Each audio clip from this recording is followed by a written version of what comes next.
Kozhikode താമരശ്ശേരിയിലെ fresh cut സമരത്തിലെ സംഘർഷത്തിന്റെ പേരിൽ വീടുകളിൽ പോലീസ് ഭീകരാന്തരീക്ഷം സൃഷ്ടിക്കുന്നതായി പരാതി. പുരുഷന്മാർ മാറി നിൽക്കുന്ന വീടുകൾ പട്ടിണിയിലേക്ക് നീങ്ങുന്നതായും പ്രദേശവാസികൾ പറഞ്ഞു.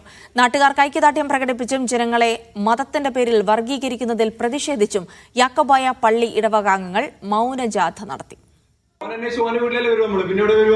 ആയിക്കോട്ടെ, ഇനി പകലും നിങ്ങൾ വന്നോളി, രാത്രി വരുന്നതിനെ പറ്റി ചോദിച്ചു.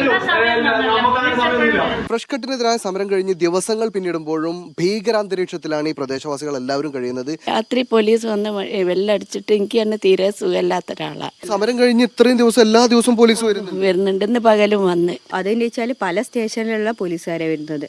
താമരശ്ശേരിക്കാർ വന്നാണ്ട് പോകുമ്പോഴേക്കും പിന്നെ കോടഞ്ചേരിക്കാർ വരും. രാവെന്നോ പകലെന്നോ ഇല്ലാതെ വീടുകളിലേക്ക് എത്തുന്ന പോലീസ് വാതിലുകളിലും ജനലുകളിലും മുട്ടുകയും നിർത്താതെ കോളിംഗ് ബെല്ലടിക്കുകയും ചെയ്ത് ബുദ്ധിമുട്ടിക്കുന്നതായും ഇവർ പറയുന്നു.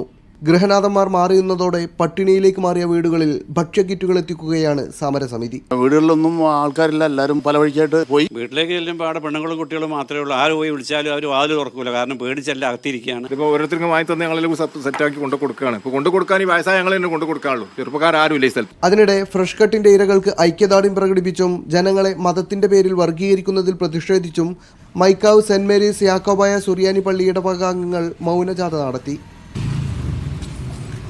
നേരത്തെ ദുർഗന്ധത്താൽ പൊറുതിമുട്ടിയിരുന്ന ജനങ്ങൾ ഇപ്പോൾ പട്ടിണി കൂടി അനുഭവിക്കുകയാണെന്നും പോലീസ് അതിക്രമം അടിയന്തരമായി അവസാനിപ്പിക്കണമെന്നും പ്രദേശവാസികൾ ആവശ്യപ്പെട്ടു.